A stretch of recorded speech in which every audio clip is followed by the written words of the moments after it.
Hi everybody, this is Bob Kimball and welcome to my latest video.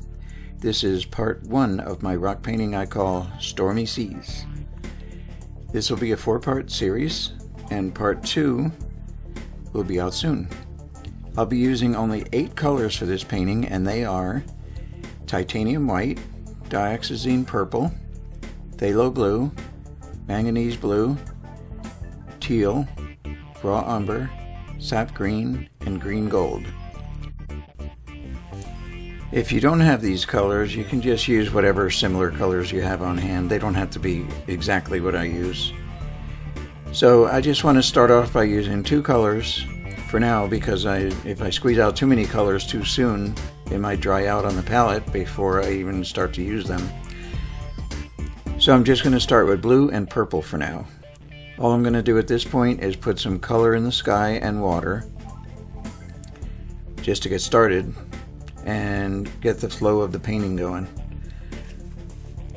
At first I just want to get everything blocked in and not worry about detail right now. So I'm just switching back and forth with the blue and the purple. I usually like to get the dark colors first before I start, and then build up to the lighter colors before I start getting detail. So I'll start putting in the waves and things like that now, just to get a feel of the white caps and things like that on the top of the waves.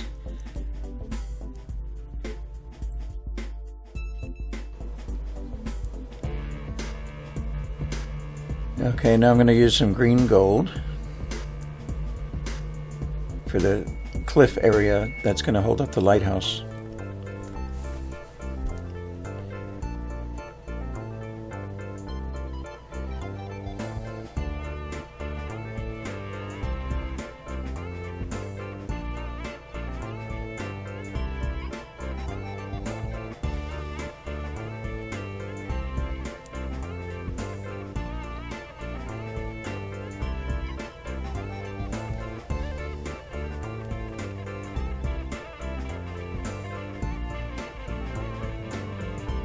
I'm adding white to the green gold to put some light on the upper surface of the cliff.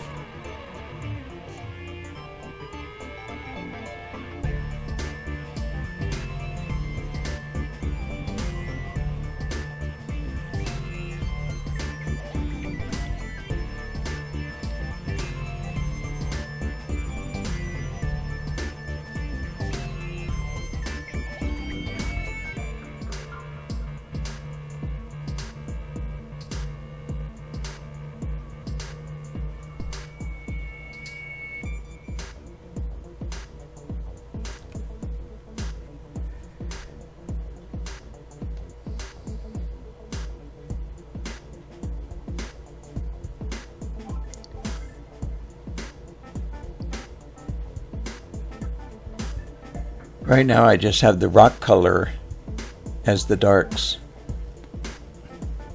and so pretty soon I'm going to work in some raw umber to get more shadows in the cliffs.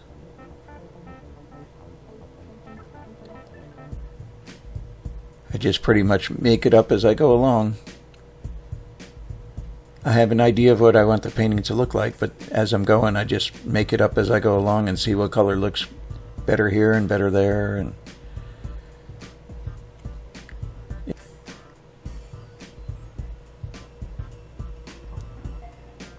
I'm using manganese blue in some of the upper sky area there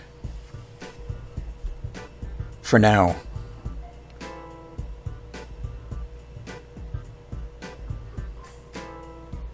And purple underneath there, and then in the upper sky area. Now I'm using Phthalo Blue. I like to use different colors in a certain area, like the sky. It doesn't always have to be such a flat blue. I guess it's kind of like an impressionist style.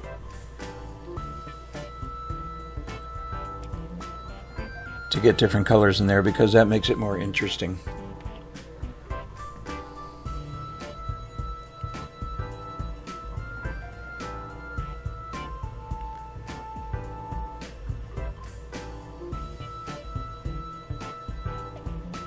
Add some more clouds in there.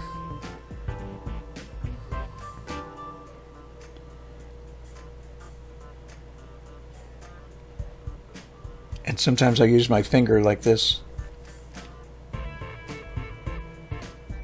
in order to make the edges of the clouds softer.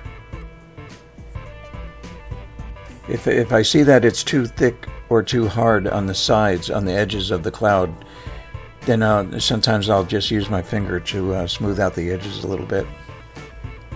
Because the brush doesn't always seem to cut it as far as that goes, so I just use my finger.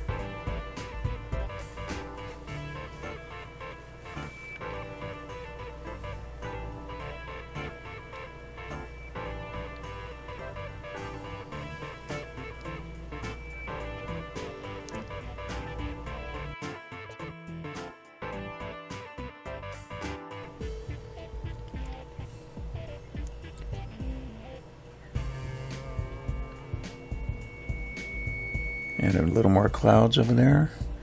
And the clouds don't always have to be totally white. On the top it's good to make them almost white, but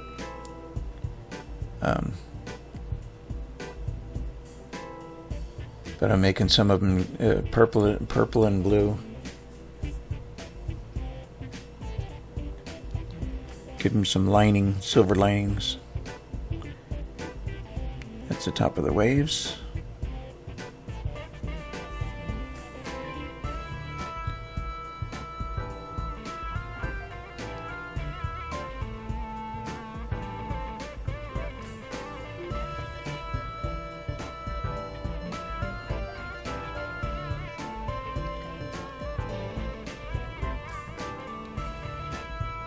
That's how I like to paint, is from dark to light, and that way when it's dark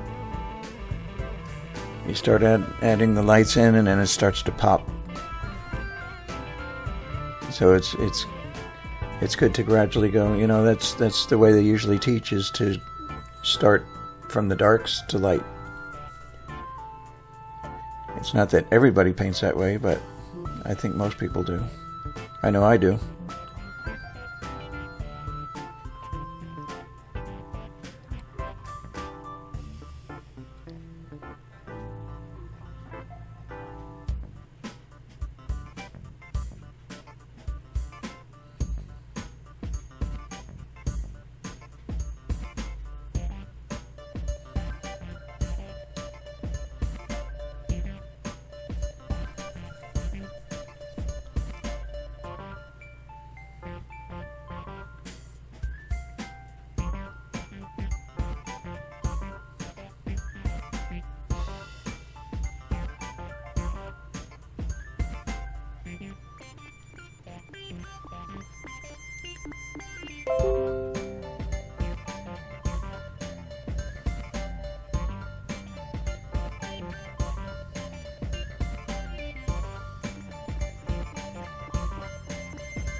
So now I'm making the waves in layers, like they're rolling in.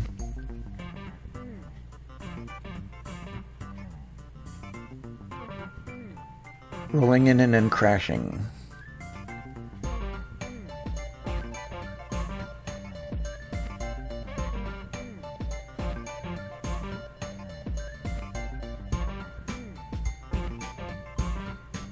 Sometimes on the top of the waves you have to make the white, the foam. In some areas you have to make it real skinny, and other places thicker. It just depends on what you're looking at, you know, the waves, the picture you're looking at, or if you're on location, the waves you're looking at. Some of the foam is pretty thick on the top, and it's good to make it thick like that. And then you got these little streaks going down.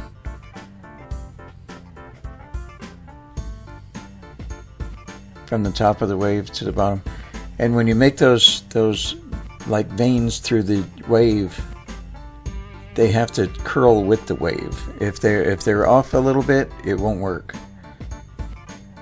So they have to curve along with the movement of the wave.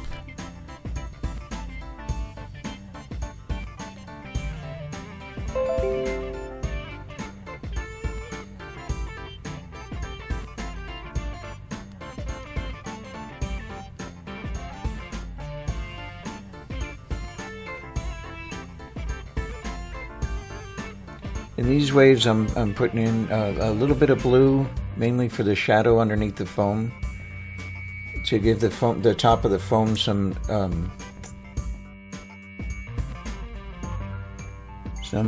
dimension.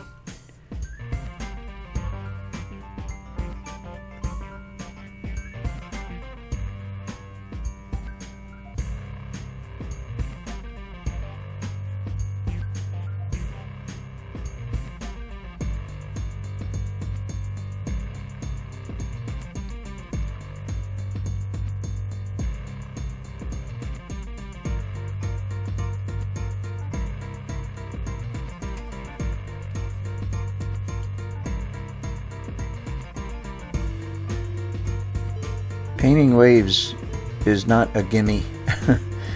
There's no instruction book for it or anything. It's just that you have to work it out as you go along.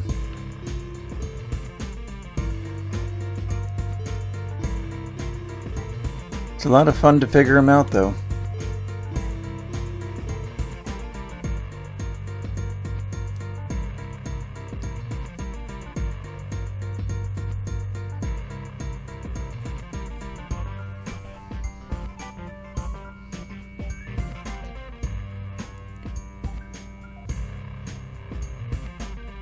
Sometimes the paint gets a little too thick. You have to mix it with some water. Sometimes it's a good thing if you're dry brushing for the paint to get a little thick. But if you're trying to make skinny little lines and things like that, then it's better to add a little bit of water. Unless the paint is still wet enough. If it's wet enough, you can still make it move. But once it starts drying up, like acrylic does that, and once it starts drying up, then or not really drying up, but losing its water, losing its base or its vehicle, then it starts getting a little too thick. But it's still wet enough to move in a liquidy form.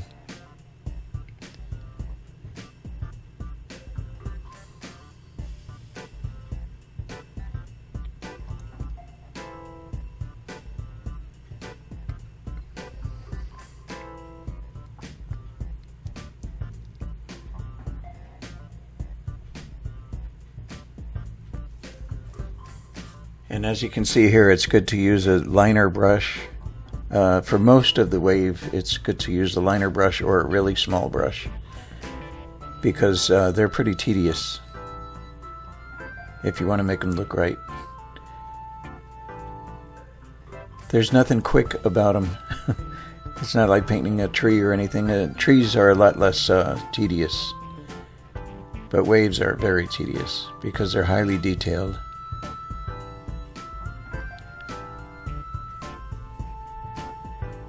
A little bit of purple and white to make the shadow part of the foam, where the foam is splashing up against the cliffs. And then some blue and purple in there. Blue and purple make a pretty good shading for white. So, but even that has to be worked in pretty good. You have to make it look realistic and convincing, because if it doesn't, then it will never look right.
I'm kind of blending with my fingers on the wave too, a little bit.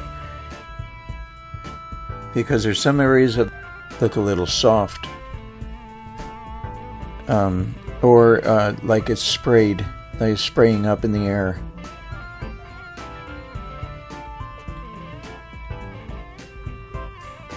After it crashes onto the cliffs.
You might want to glance up once in a while at the picture in the top left, although you're probably doing that already anyway.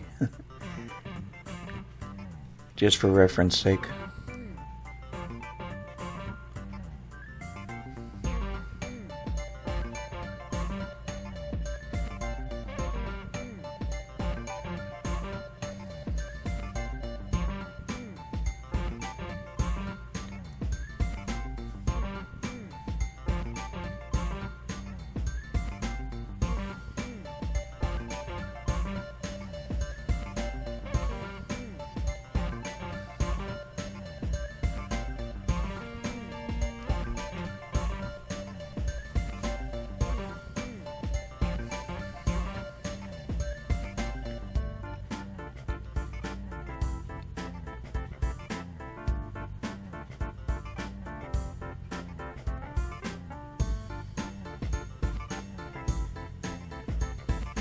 I don't know if I mentioned this or not, but I usually resin rocks, you know, a raw rock, I'll resin it and then paint over that resin. And then resin it once it's painted, of course.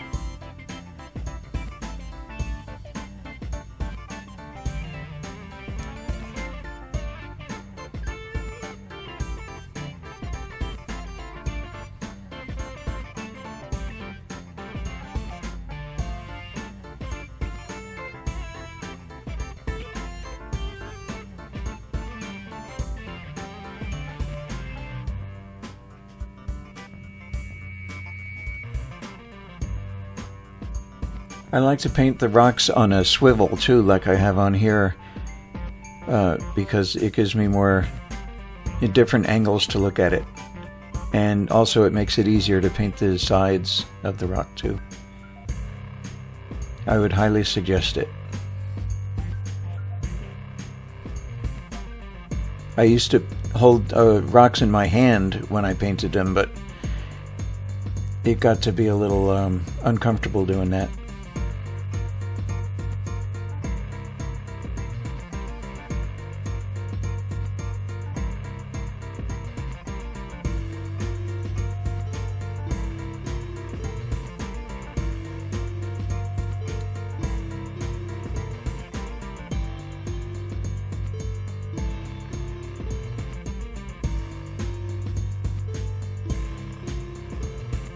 So this will almost complete part one of this painting.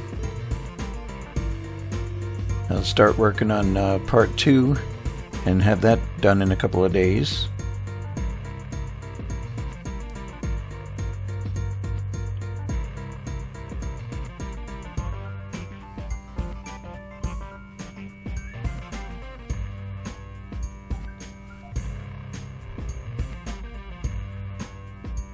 So thanks for watching, and see you next time.